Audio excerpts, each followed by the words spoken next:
Pendant ce jeûne-ci, muri kuno kwisonzesha rero première chose, ikintu ca mbere prépare tegura les sujets d'action de grâce. imitwaro yo kuduza amashimwe.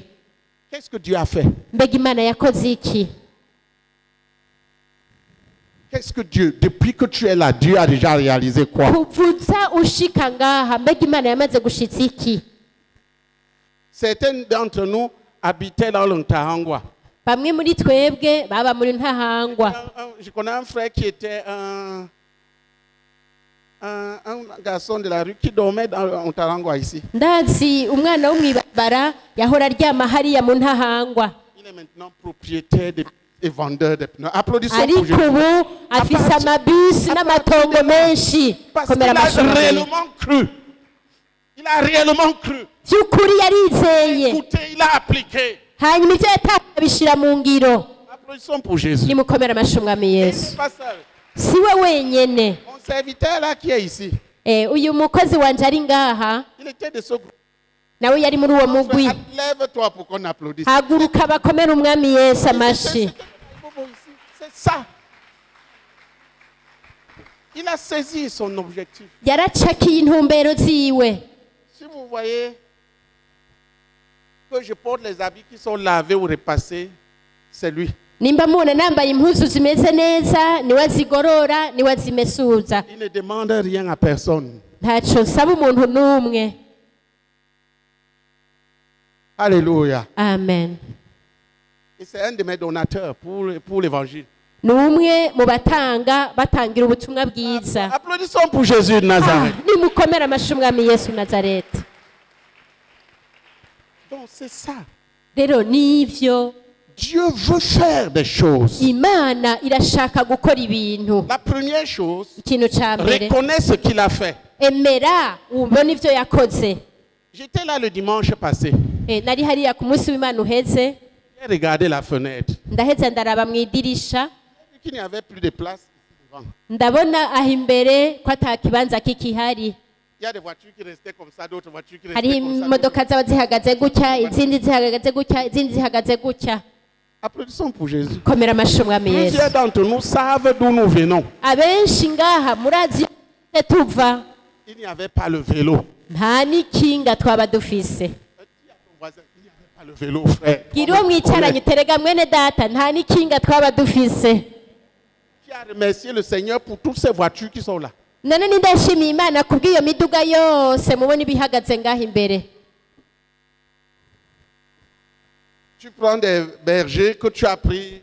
Gafata babungere nafata Et ils viennent maintenant. Boum, boum. ukaza umubona aje ngo brrrr. Applaudissons pour Agenda Jésus. hagati. Komera amashyi Umwami Yesu. Tu peux être aveugle. Urashobora kuba uri Viens voir. impumyi ntihagire na kimwe ubona. Première chose, Ikintu ca fais des mbere actions de grâce. gira imitwaro Parce y'amashimwe qu'il y a des gens qui ont bloqué tout. kuko Les mauvaises choses qui sortent de leur bouche. cyazibiye byose ibintu bibi bibi biva mu kanwa k'abantu. Qui connaît? La langue produit des fruits. Des Ururimi fruits qui affectent ta vie. rurama ivyamwa. Ce que Dieu veut que ta langue produise, Ivyo rero Imana ishaka ko ururimi rwawe c'est le fruit rwamugwako. d'une langue des lèvres qui loue Dieu. Ishaka ivyamwa bishira hejuru izina ry'Imana kandi N'y rikarihimbaza. a-t-il pas de raison de louer Dieu? Mbega none nta mpamvu iriho zo gushima Imana? Fais. Bikore.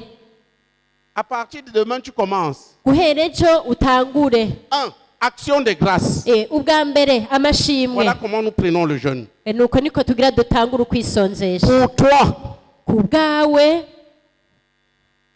tout ce que Dieu a fait. ivyo Imana yakoze Comme je vyose. dis comme ça, je vous donne la direction du jeûne. Pourquoi nous entrons dans le jeûne? Ubu ndiko mvuga uku ndiko ndabaha intumbero y'igituma twinjira mu kwisonzesha. Tu ne vas pas bien suivre. 1. Action de grâce. Les choses que Dieu a faites. Ukandika uti rimwe uti amashimwe ku vyo Imana yakoze.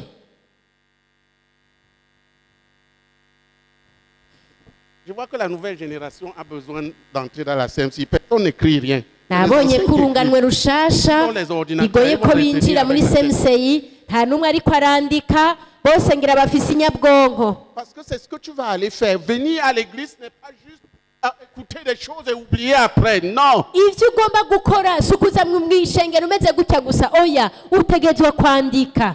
Fais 21.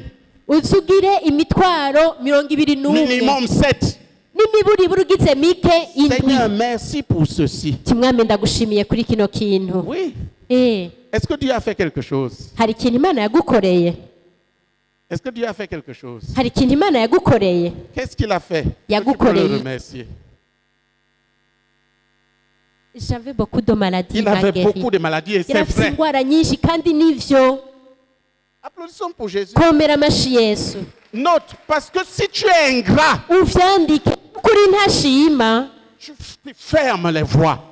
Kuvuga ngo uba wugaye inzira. La plupart des gens ne reconnaissent rien qui a été fait pour eux, par Dieu ou par les hommes. Abantu benshi ntibemera ngo bemange ivyo Imana yabakoreye canke yakoreye abandi. Fruit des lèvres qui louent Dieu. Bashire hejuru Imana, bashima Imana. Ton frère, nous voulons que tu portes les fruits des lèvres qui louent Dieu. Bene data turashaka ko wabwira mwene data uti turashaka ko wamwe ivyamwa bishima Imana. 21 sont des grâces uraduhamwa 21 pour toi-même et ta famille. Ku bwawe no ku bw'umuryango wawe. Et durant 40 jours, tu vas remercier Dieu pour une fois. Muri iyi minsi 40 uzoshima Imana itwaro Pour toi et pour ta y'amashimwe famille. ku bwawe no ku bw'umuryango Regarde wawe. les années qui sont passées. Regarde ce que Dieu a fait. Wihweze imyaka iheze, Et remercie-le. wihweze n'ivyo Imana yakoze, hamushima Imana. Est-ce que Dieu a fait quelque chose? Hari ikintu Imana yagukoreye? Yakoze iki? J'ai défendu mon mémoire licence. Donc, il y avait 10 ans que j'ai fini l'université sans avoir défendu. Ati nari narize amashuri ya kaminuza harahera Quand elle est imyaka arrivée en 10 Jésus, elle a défendu son mémoire, elle ntarasoma a réussi. igitabo atariko narabashije kugisoma Et Imana maintenant, iramfashije. elle a été prise parmi ceux qui font le master. Applaudissons pour Jésus. Ati ubu naho yemewe mu baminuza bagira master. Komera amashi umwami Je veux Yesu. qu'elle fasse le doctorat. Ndashaka nuko arengera master agire doktora, Parce que je veux des enseignants docteurs kuko ndashaka abigisha b'abadogiteri pour porter l'évangile kugira ngo batware ubutumwa bwiza. à ceux que nous n'atteindrons pas facilement. Bashira ubutumwa bwiza abo twebwe tutoshikira vyoroshe. Elle était bloquée. Yari yarazibiwe. Elle n'avait jamais fini sa licence. Elle est venue, elle a terminé maintenant. Yaje yarahejeje atana lisanse ariko ubu En route pour le doctorat. ari Applaudissons pour muzira, Jésus de Nazareth. yegera C'est kuba ça ce que Jésus veut dogiteri. faire. Komera amashi menshi umwami Yesu. Mais en vue de quoi? None ubugamije iki? Vu que vous portiez l'évangile dans le milieu universitaire. Kugira ngo mutware ubutumwa bwiza muri ivyo bibanza by'abantu Travaillez avec les babinyuje. Payez les livres, donnez aux gens. Mubagurire- Gagnez-les, enseignez. Mugure Prêchez. ibitabo mubihe abo bantu babisome mubigishe. Je suis créé pour quelque chose. Jewe naremewe ikintu kinaka. Dis-le. Bivuge. Je suis créé pour servir à quelque chose dans le royaume de Uti Jésus. naremewe gukora ikintu mu bwami bw'Imana. Dis-le sur toi-même. Si toi-même tu ne peux pas dire, personne Uravyiyaturako. ne le dira. Kubera utavyiyatuyeko nta wundi Ni entrera yobikwaturako. jamais. Dis-le. Bivuge rero Je uvyiyatureko. suis créé pour réaliser de bonnes choses en Jésus-Christ. Jewe naremewe gukora ibintu vyiza cyane muri Yesu Kristo. Je voudrais que tu fasses la liste des actions de grâce. Ndashaka rero ngo ugire urutonde rw'amashimwe. Te concernant et concernant ta famille. Amashimwe akwerekeye n'ayerekeye Je vais umuryango vous dire, wawe. frères et sœurs, nous sommes à un tournant Bene data nababwiye nti turi mu ikona. décisif Ikona kandi de ridasanzwe l'œuvre en général, cy'igikorwa muri rusange, mais en particulier au Burundi. ariko na cyane cyane mu Burundi, Parce que le Seigneur m'a déjà rencontré pour ça. kuko umwami yahuye nanje kubw'ivyo. Pour ceux qui ont été là Abantu bose mwari dès le ngaha départ avec moi et qui sont honnêtes, faites ntango, les sujets, les choses qui vous ont frappé, les choses que Dieu a ariko faites. mukaba muri Apportez-moi mvuga ces kuri sujets. genda mugire imitwaro ku vy'Imana yakoze ivy'Imana yabakoreye mwabonye hama Si on muyinzanire. part dans l'ingratitude, Abantu bicwa no kudashima. commande à ton frère, frère, au nom de Jésus. Gira uwo mwicaranye umutegeka uti mu izina rya Yesu. Merci Dieu pour ton église. Uti shima Imana kubwira ishengero Et arrête de ryawe. murmurer. Uti hagarika kwidodomba.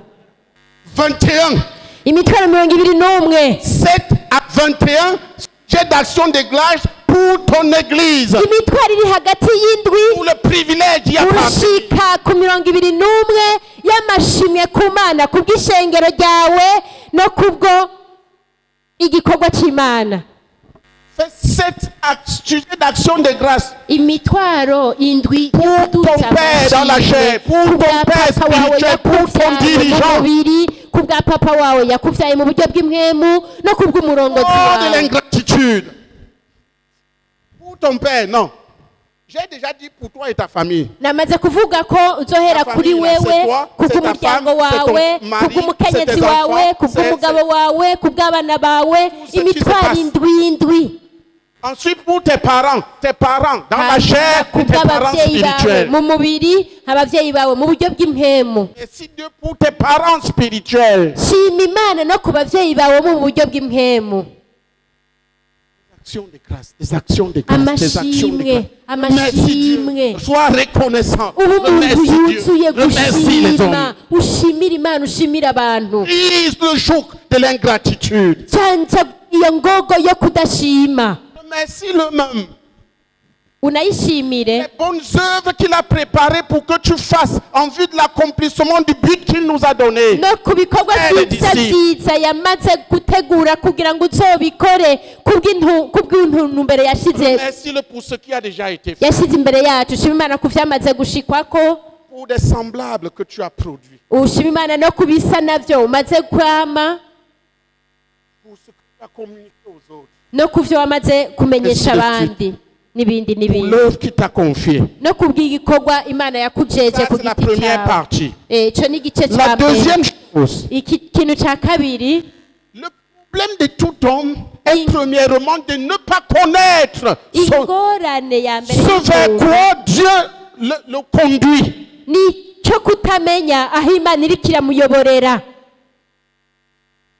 Entre l'âge de la jeunesse sert Hagati à y'imyaka discerner à partir de 14 ans y'ubuto nko guhera nko ku myaka 14 à 25-28 ans. gushika ku myaka 25 canke Personne doit n'umunani, avoir discerné pourquoi elle vit. wategereza kuba warasobanukiwe Naturellement. neza igituma uriko urabaho mu buryo busanzwe, Et doit s'être équipé. ugateza kuba wararondera ivyo ukeneye pouvoir vyose atteindre ça. kugira ngo ivyo bintu Et puis même uzobishikeko. naturellement. N'ubu Les gens qui réussissent, c'est comme ça. hariho abantu babaho gutyo, Il définit où il va. bakadondora iyo bariko baraja, Il étudie et s'équipe en akiga vue de l'atteindre. ibikenewe akabirondera kugira ngo bikunde hashike yaritegerezwa. Et de 25 à 50 ans, Kuva ku myaka 25 gushika ku de 50, 28 à 50 ans, il travaille pour réaliser. kuva ku myaka 28 gushika ku 50 ugakora cyane kugira ngo ivyo bintu bishikeko. Mais l'Afrique réveille à 50 ans pour commencer à s'inquiéter. Je sers à quoi? Ariko ugeze ku myaka 50 tangura guhagarika umutima uti mbega amaziki, Sans vision d'avenir. nta ntumbero ya kazoza Vision d'avenir. ufise, nta ntumbero ya Sans vision kazoza, d'avenir. nta ntumbero ya Sans vision kazoza, d'avenir. nta ntumbero ya kazoza. Demande à Dieu pendant ce jeûne. La Ça- deuxième chose pour toi-même. Sabe rero muri kuno Que kwisonzesha Dieu t'accorde une vision claire Imana iguha intumbero itomoye neza de l'avenir ya kazoza qu'il a pour nous idufitiye et pour toi avec nous. n'iyidufitiye wewe hamwe na twebwe. Tu vois les gens divaguer, c'est parce qu'ils ne savent pas où ils vont. Ubonye abantu bararata Ils ne savent même pas la scène. C'est quoi? Pourquoi je suis ntibaba de... bazi Où est-ce iyo qu'on va? baza ntibamenya semusa icyo ari cyo, ntibamenya ngo mbega turiko tuja hehe. Tape dans tous les sens et cherche que nous ressemblons à d'autres. Ukabona bacuragirika hirya no hino bibaza ngo dusa n'abandi. Qui comprend où nous allons? Ninde atahura none iyo turiko Nous turaja? sommes créés twaremwe Tu viens dans la CMCI, oublie ta religion. Twebwe muri Il faut prier CMCI. pour accomplir quelque chose. ubanze wibagire idini ryawe twebwe nka Seminari twaremewe Ta intumbero. maison doit nous servir à ça. Ta famille doit nous servir à ça. Ta Inzu- vie doit nous servir à ça. Et Inzu Dieu va te yawe. donner tout ce qu'il faut pour ça. Inzu yawe itaza kudufasha muri ivyo, ubuzima bwawe bukadufasha muri ivyo, nuvuga ngo vyose bigakoranira hamwe kudufasha gushika muri iyo ntumbero. Qui comprend ça? Ninda bitahura. Quand tu as compris ça, Ivyo wamaze kubitahura, ça devient ton affaire. bihinduka rero Viens à ivyawe. discuter avec les gens. Ntusubira guharira Nous n'abantu. sommes une communauté avec un but divin. Kuvuga ngo tugize umuryango ufise intumbero y'Imana. Et chacun d'entre nous a été planté là pour accomplir Kandi pour une umwe tâche wese divine. yaba yateragiwe ngaho Et kugira ngo Dieu ashike est iyo prêt. ntumbero Dieu est prêt ku muhamagaro kanuni à oindre les gens, kandi Imana iriteguye à gusobanura capaciter les gens. abantu n'ubushobozi abantu. Dieu est prêt à capaciter les gens, Imana iha ubushobozi à abantu, donner des capacités aux gens iha ubushobozi abantu pour accomplir kugira ngo bashitse ce à quoi ils sont appelés pour l'accomplissement du but. ico bahamagariwe kugira ngo bashitse intumbero y'umuryango wacu. La deuxième chose, Ico ni ca kabiri. que tu cesses de divaguer, que Dieu ouvre tes yeux uhagarike et te donne une vision claire umenya aho Imana de yagushize qui nous imbere sommes en Christ et itomoye de qui toi tu es au yabo milieu de turi nous. nawe Quelle est ta uriwe tâche? hagati muri twebwe n'ibango ryawe hagati muri twebwe. Troisième chose, Ica gatatu j'ai précisé natomoye neza une vision claire intumbero de iboneka l'avenir de Dieu attaché, de Neza. l'avenir, des plans de Dieu attachés à cette communauté, une vision claire de y'imigambi l'avenir, de ce que tu dois y'Imana être faire. imakanye n'ico utegerezwa kuba n'ico accomplis ce utegerezwa qu'il faut nous. gukora. Demandez ça à Dieu. Ivyo rero bisaba Imana. La troisième chose, Ikintu ca gatatu dis à ton frère, girwe mwicaranye tu es au bord de la révolution. uti wewe uri ku nkengera y'iterambere, Tu es au bord d'une révolution. uri ku nkengera y'iterambere, Tout peut changer. byose birashobora guhinduka. À partir de ce moment, si tu Uhereye uyu entends, munsi tu crois et tu entres, niwumva ukabona hanyuma ukabyinjiramo deviens différent. uca ubundi uca uhinduka. Vous m'entendez? Muriko muranyumva? Devenez différent. Bica bihinduka. Tu demandes ça. Ivyo bisabe. La troisième chose que nous allons demander, Ica gatatu tuzosaba c'est la chose. En gros, c'est le but. muri La rusange capacitation. n'intumbero. Parce que le message a été envoyé. C'est un jeûne pour l'onction. Kwisonza ubutumwa bwaturungitse ni ukwisonzesha kuriko amavuta. Je veux vous dire, nous avons été en avance là-dedans. Ndababwire ni nk'uko tuba turi imbere, Sauf que les frères n'ont pas compris ce qu'ils ont reçu. Plusieurs n'ont rien compris. kuko bene data benshi ntibatahuye ibyo bahawe. Les dons ont été faits. Impano zaratanzwe, La puissance a été donnée. ubushobozi Le bwaratanzwe, Saint-Esprit s'est abattu sur Mpemu les gens. y'Imana yarurukiye ku bantu. Les gens ont été baptisés de Saint-Esprit et baptisés de feu. Abantu barabatijwe muri Mpemu y'Imana, barabatizwa mu muriro. Certains ont émergé. Bamwe barahagurutse, D'autres ont enterré. abandi nabo barafatwa ku kuboko. Nous voulons que pendant Turashaka rero ngo muri uko kwisonzesha Dieu renouvelle Imana ikabure les dons, ingabire, qu'il renouvelle sur toi les cap, qu'il Imana ikabure kuri te wewe capacite de nouveau. maze gukaburira ubushobozi gushasha. Quelqu'un qui a un champ Nk'umuntu afisiye umurima de 10 mètres sur 20, w'imetero 10 ku 20, Dieu lui donne la force pour cultiver le champ de 10 mètres sur 20. Imana icumuha inkomezi zo kuri mu murima w'imetero 10 ku Mais si 20. Dieu doit lui donner le champ qui est 1 hectare, None Imana iteza kumuha umurima w'ihegitari, il faut que ses capacités soient multipliées par 5. ni kuvuga ngo inkomezi ziwe zigwizwa na 5. Qui comprend ça? Nindabitahura. Il faut une intervention du ciel. Birakwiye ko ijuru riheza Parce que c'est la même personne. rikamuserukako kandi aba ari wa muntu nyene, Mais il faut de nouvelles capacités. ariko aba akeneye ubushobozi bushasha. Et frère, vous ne savez pas.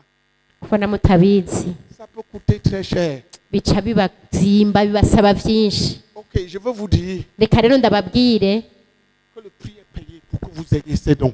ko igiciro gisabwa kugira ngo ingabire ziboneke. Parce que Dieu veut quelque chose de grand. Kuko Imana ishaka ibintu binini binini. Les leaders sont là pour payer le prix. Abarongozi niho bari kugira ngo batange ico giciro. Coût de la révolution.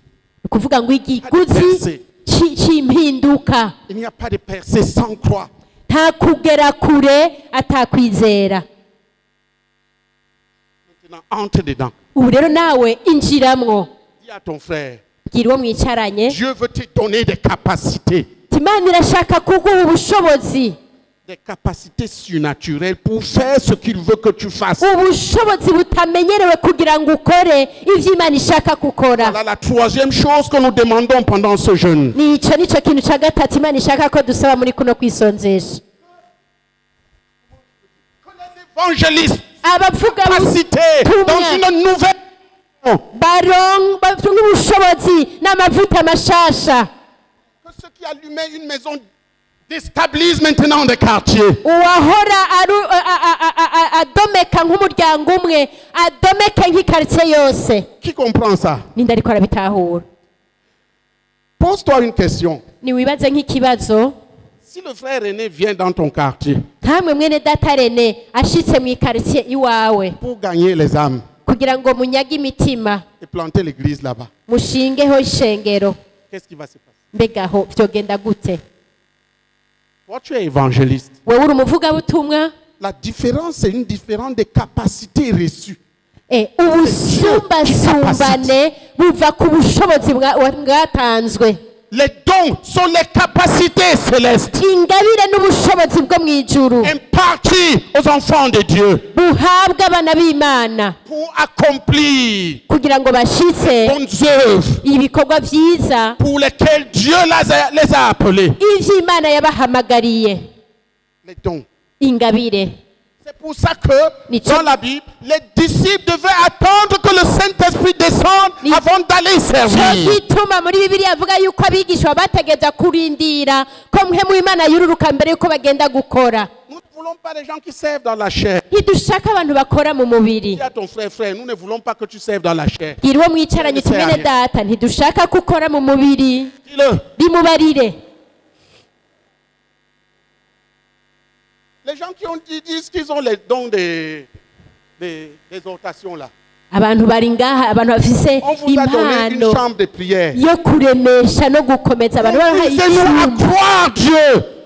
turongorere mu Bénis Dieu pour chacune autre chose. kubw'akantu gato kose gabaho Avant de crier qu'il accomplisse d'autres. kugira ngo mbere yo gutakamba ko Imana ikora ibindi. J'espère que vous mesurez quel est votre ministère. Nizere ko mwapimuye Tu fais les actions de grâce. Tu as été là depuis. igikorwa cyanyu. Wewe uri ngaha kuva kera Les actions de grâce, tout le monde. ugira imitwaro y'amashimwe ariko nturampa gwawe na wewe. Les gens comme Béatrice là, Abantu nk'abeya hariya ils devraient nous faire des actions de grâce sur l'œuvre. mwateza kuduha amashimwe kubw'igikorwa. Est-ce que Dieu a fait des choses? Mbega hari ibintu Imana yakoze? Béatrice, Dieu a fait des choses. Beya ibi Imana yarakoze ibintu. Oui. Nous sommes combien de centres à Bujumbura? Nous sommes comme ça, comme centre comme ça. Combien? Mwibaza ko tungana nk'uku mu masantre angana Qui gute va i remercier Bujumbura? Dieu pour ça? None ninde azoshima Imana ku D'où bw'ibyo venons-nous? byose? Où en sommes-nous maintenant? Mbega tuvuye he? Mbega tugeze he?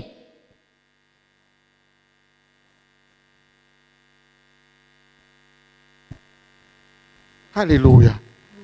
Donc, la troisième chose, Rero ikintu ca gatatu nous demandons que Dieu capacite les saints. dusaba ngo Imana ishoboze abera. Les sujets sont déjà donnés. Imitwaro mwaramaze kuyihabwa. Demain, nous commençons à prier. Ejo tuzotangura gusenga. Donc, crie à Dieu. Takambira rero Imana. Que Dieu te remplisse de Saint-Esprit et te oigne de puissance pour être Mani un miracle vivant. Sutsa ubushobozi kandi kuzuze mpemu w'Imana ngo uhinduke igitangaza kizima. Il y a des gens qui sont appelés à donner, par exemple, pour l'évangile. Hariho nk'abantu bahamagariwe gutanga. Ah, il m'apporte 500 000, ils sont contents. ampaye nk'ibihumbi amajana 5 agaca anezerwa. Et c'est 500 000 francs. Nema ibihumbi amajana 5 vy'amarundi. On les change pour donner aux missionnaires de la Tanzanie, ça devient 300. Ugiye kuvunja ku isoko ngo urungikire mu missionnaire muri Tanzania ugukuramwe amadolari amajana 3. Où sont les gens qui vont me donner 10 millions? Abantu bazonzanira imiliyoni 10 bari he? C'est pas avec les doigts. Dieu a décidé d'utiliser ce pays. Imana yarafashe ingingo kuzokoresha kino gihugu. Que Dieu te donne la capacité Imani de déchirer le ciel et de prendre l'argent pour l'évangile. ubushobozi bwo gutabura ijuru kubw'ubutumwa bwiza. Puisse les yeux des saints s'ouvrir. Ese amaso y'abera yo kuguruka. J'ai prié pour certaines de nos choses. Nariko ndasengera ibintu bimwe Est-ce que je ne suis pas en train de devenir un idolâtre? byacu ndavuga nti mana ubwo sindiko ndahinduka Et il m'a donné les choses que je devrais réaliser umuntu maintenant. asenga ibintu Imana icuma ibitonde rw'ibintu ntegerezwa kubamwo. Les capacités, les capacités, les capacités. ubushobozi ubushobozi ubushobozi Les capacités, les capacités. ubushobozi ubushobozi ubushobozi. Quand on reçoit une vision, umaze kuronka intumbero on se forme en vue de la vision. uca wiyigisha kugira ngo Les uronke capacités ubushobozi pour l'accomplissement de cette vision. ubushobozi kugira ngo bikunde ushike kuri iyo ntumbero. Quand tu as la vision d'envoyer ufise nk'intumbero yo kurungika 300 missionnaires, abamisiyoneri amajana 3 fo misiyoneri nayo il est de 5 millions. ikaba ifise miliyoni 5. Tu fais quoi? ubu uri gukora iki? C'est 5 millions de francs, c'est pas 5 millions de dollars. kandi wumve ko ari miliyoni 5 z'amarundi atari miliyoni 5 z'amadolari. Tu fais comment? uca uko bigenza Quand gute? je dis 5 millions là même, c'est beaucoup. 2 millions. mvuze miliyoni 5 ahubwo aba ari menshi. Réveillez-vous. kanguke Demandez les capacités. saba rero ubushobozi. Le domaine où Dieu t'a conduit, sois capacité Imana pour son évangile. uronke ubushobozi ku butumwa Dieu veut bwiza. donner. Dieu veut donner en vue de son évangile. Imana ishaka gutanga, Imana ishaka gutanga kubw'ubutumwa bwayo. Tu es appelé à quoi? Mbega wahamagariwe iki? Et il y a certains qui sont contents et ils me donnent. Abantu banezerwa iyo batanze. Quand je dis 500 000, il n'y a même pas quelqu'un qui donne 500 000 à l'évangile. Iyo mvuze ngo ibihumbi amajana 5 ahubwo nta n'utanga ibihumbi amajana 5 kubw'ubutumwa bwiza. Certains donnent 200, 300, ils sont tellement contents. Bamwe batanze ibihumbi amajana 2 cyangwa amajana 3 bumva baraminuje banezerewe. Je rêve le jour où je vais à Eba. ndaro 10 millions! ndota mbona uyo mwaka hazoye gutanga miliyoni 10. Et nous sommes sûrs qu'au moins 3 missionnaires, 4 s'en vont. Nk'umumisiyoneri abamisiyoneri bariko baragenda. Je travaille à ça. Et ce n'est pas loin, je me suis donné un objectif 2027. Nugatanga ugakora ku bw'ibyo kandi hari intumbero y'ibihumbi 2025. Voisin, tu n'es pas un oiseau. Gira uwo mwicaranye uterega nturi inyoni. Iguma iduza amababa yayo iguruka. Tu es un serviteur de Dieu. Uri umushumba w'Imana. Fais ton travail. Kora igikorwa cawe. Pendant ce jour, nous crions à Dieu qu'il chie les cieux et bénisse les frères avec des capacités célestes pour l'accomplissement de ce à quoi ils sont appelés. Imana ihezagiza ubushobozi abera kugira ngo bikunde bashitse intumbero yayo. Ceux qui sont appelés intercesseurs, abahamagara kuba des cris d'intercession même sur leur lit en dormant. batakambe basenga. Il m'arrive quand même en dormant. Jewe hari igihe niyo mba nsinziriye Prie à haute voix. ndasenga n'ijwi rirenga. Hey! Ah, il est écrit. Kuko handitse ngo Ils poussent des cris de joie sur leur couche. ngo mu mariri yabo bataka baduza amashimwe y'umunezero. Butumwa bwiza bw'ijuru, ubushobozi nabwo buva mu ijuru. Les capacités célestes. Saba ubushobozi buva mu ijuru. Comprends ce qu'il doit demander. Nindataho ivyo ategeza gusaba. Comment savoir? Nindatanguye kubibona. Tu es appelé à faire quoi? Uhamagariwe none gukora iki?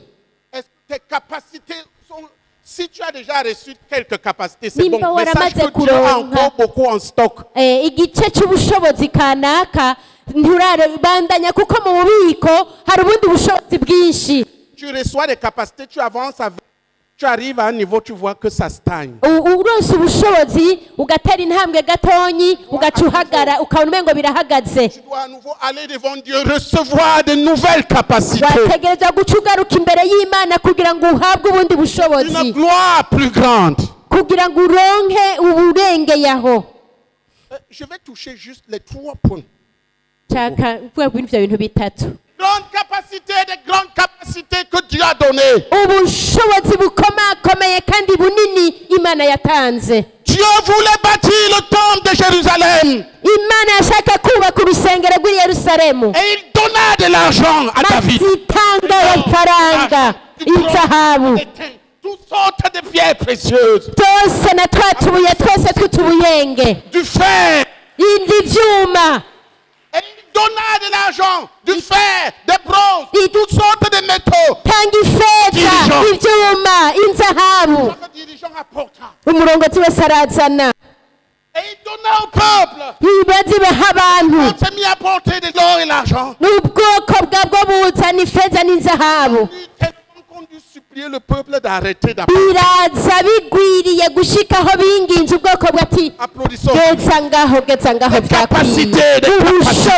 Ubushobozi Capacité spirituelle. ubushobozi bwo mu buryo bw'impemu, Capacité émotionnelle. ubushobozi bwo mu bishika, Capacité physique. ubushobozi mu mubiri. Des gens qui sont comme du fer. Abantu bameze nk'ivyuma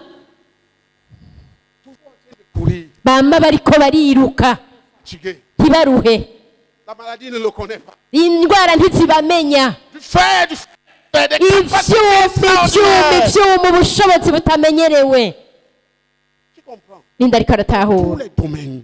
mu bisata byose. Dieu équipe les 5 des capacités. Imana ihe abera ubushobozi. Nous voulons voir Turashaka kubona les fils de Dieu et les filles de Dieu s'élever dans la gloire. abahungu n'abakobwa b'Imana bahaguruka mu bwiza. Des petits souris qui font. Atari utubeba duto duto ngo kiki. Dis à ton frère, des fils et des filles de Dieu élevés dans la gloire. Iyo mwicaye uti abahungu n'abakobwa b'Imana bahagurutse mu bwiza bw'Imana.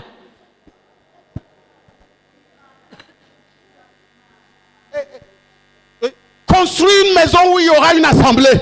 Ubaka inzu ariko hazoba harimo ikoraniro ryo mu nzu.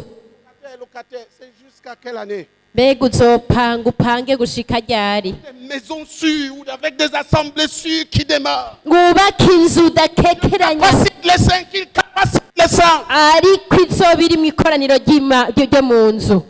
Une autre chose que je voudrais que vous fassiez, Kindi nashaka ko mukora, s'il te plaît, prends 7 fardeaux personnels. fata iyo mitwaro indwi yiwawe ikuraba. On va vous donner aussi les fardeaux de l'église pour prier. N'imitwaro y'ishengero bazoyibaha kugira musenge. Tu vas dans ton assemblée, vous priez pour ça. Ugiye mu ikoraniro ryawe Dieu va muyisengere. faire des choses. Imana Au moins izokora 7. ibintu. Iyo mitwaro indwi Jeunes, on va demander et demander et demander. Vous allez iyo voir. uri uku kwisonzesha tuzosaba tugasubira tukayisaba kandi muzovyibonera. Qui comprend ça? Ninda Ça, c'est bitahura. la 4e chose que j'oubliais. Les fardeaux Ico personnels. ni ca kane, imitwaro ya Au moins 7 bwite. fardeaux personnels. Imitwaro indwi Des choses que tu veux que Dieu iwawe accomplisse. bwite ushaka ko Imana igukorera. Toi et tes frères dans les assemblées, vous allez prier. Wewe na bene data mw'ishengero muzoyisengereko. Il y a 2 jours d'assemblée. Hariho iminsi ibiri yasa Il y aura des y'ikoraniro. jours de partage et de prière Hari durant les kubaho 40 jours. umunsi wo gusangira no gusenga muri iyo minsi yo kwisonzesha. La réunion qu'on tient ici, Ibi gukorana kubera en dehors ngaha des assemblées, c'est aussi atari umwanya transformé w'ikoranire, naho nyene uzohingurwa en réunion de prière mu gukorana kugira ngo musenge et de partage de vision. no gusabikanya Samedi, ntumbero. Kuwa gatandatu 12 heures de siège. hazobaho amasaha 12 yo kwicarira Samedi. gusenga. Kuwa gatandatu Venons à 8 heures. tuje saa mbiri z'igitondo. Si on vient à 8 heures, 12 heures, ça fait combien? Mbega Peut-être tuje à 20 saa mbiri heures. z'igitondo amasaha 12 ahera ryari? Si tu viens, tu finis, tu pars, d'autres viennent. uje ugaheza ukagenda abandi baca baza. Bombarder, ni ugutera déchirer le ciel Nous et donner à Dieu la possibilité d'agir. gutabura ijuru kugira ngo duhe akaryo Imana kugira ngo ikore. Les samedis seront des journées de partage, de vision et de prière. iya gatandatu izo bihariwe ugusangira intumbero no gusenga. Et il y aura les veillées, hazobaho n'amakesha comme il y en a déjà. nk'uko vyamye bibaho. Pour certains, c'est des groupes de soir, pour d'autres, c'est des veillées. C'est maintenu. Ya migwi yagumijweho uko nyene. Chaque groupe portant son fardeau. umugwi wose ufise umutwaro wa- Alléluia. amen. Voilà comment nous orientons les jeunes. Nous- J'ai donné particulièrement 4 points. nabahaye rero ibintu bine bikuru bikuru. Ne saute pas tous les autres 3 points et tu passes sur tes fardeaux personnels. Ibindi bice ubisimbye ugaca uhera ku mitwaro yawe bwite. Voilà les choses dont tu dois te munir. ivyo nivyo bintu utegereza kwitwaza. Alléluia. amen. Voilà les choses que nous allons demander. ngivyo rero ibintu tuzosaba. Il y a 3 choses. hari ibintu C'est plus de bitatu. 3. Il y a effectivement les fardeaux de l'œuvre. hariho imitwaro Nous allons porter devant Dieu. y'igikorwa tuzoshira imbere Les fardeaux de y'Imana. l'œuvre. shiraho gatanu imitwaro y'igikorwa. Voilà pourquoi nous jeûnons. nico kizotuma twisonzesha. S'il te plaît, entre autres, ndagusavye hagati aho tu entres dans ce jeûne, winjiye muri kuno kwisonzesha purifie-toi. wiyeze. C'est le moment de mettre fin à certaines choses, ni umwanya wo kubanza à certaines mauvaises choses qu'il y a kuvavanura dans ta vie. ibintu bibi Devant bibi Dieu avec. biri mu bugingo Ça bwawe sérieusement. kugira ngo ntuvyinjirane kandi Le jeûne, ubikora c'est pour rompre atagusina. les chaînes. vanure n'ingoyi. Alléluia. amen. Alléluia. amen. Je voulais juste vous communiquer où nous allons. nashaka rero ndababwire aho turiko turaja. Dis à ton voisin, bwira uwo mwegeranye tu appartiens à notre équipe. uti wewe uri mu mugwi wacu Et on ne fuit pas pendant la guerre. kandi ntawe uhunga hageze Rufi- intambara. ntuzuhunge Participe avec nous dans cette guerre. uzuhezagirwe umwanya uzoba wifatanije natwe muri ino ntambara. Que tu sois particulièrement béni. kandi uzuhezagirwe mu buryo bw'umwihariko. Avec toutes les grâces dont tu as besoin aguhezagize ubuntu bwose ukeneye pour prendre part à ces guerres kugira ngo nawe uze winjire muri ino ntambara et pour être béni kandi kugira ngo et uzuhezagirwe porter de gloire en gloire. maze uzutera uguvanwa mu bwiza winjizwa mu bundi. Au nom de Jésus, izina rya Yesu sois béni avec la force, toute la force émotionnelle, physique, spirituelle qu'il te faut. hezagizwe inkomezi zose zo mu mubiri zo mu mpemu zo mu bishika n'izindi zose ukeneye. Sois béni dans tes entrées, nuhezagirwe n'usohotse sois béni dans tes sorties. uhezagirwe utashe. Que Dieu fasse régner ta paix tout autour de toi. imana ireka amahoro yayo aganze hirya no hino Pendant yawe ce jeûne, muri kuno kwisonzesha ce jeûne, n'inyuma y'ukwisonzesha. que tes capacités soient multipliées. ubushobozi bwawe bwose bugwizwe Que tu deviennes une source de bénédiction pour des multitudes. maze nawe uhinduke isoko y'umugisha ku bwa benshi.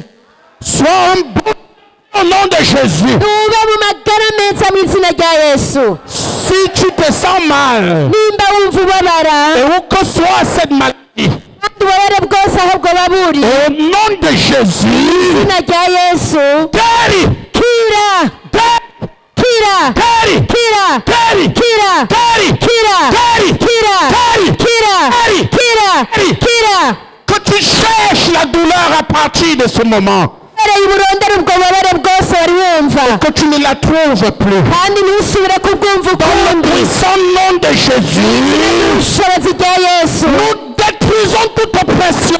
turatanga ngo ugusugerezwa rwose Oppression, ugusugerezwa pression, ugusugerezwa soit détruit, sambuka soit détruit, sambuka soit détruit, sambuka soit détruit. sambuka Que l'ennemi te cherche et ne te trouve pas. maze umwanzi niyakurondera ntaza kubone namba Tu es béni de l'Éternel. uri wahezagiwe n'uhoraho Amen. amen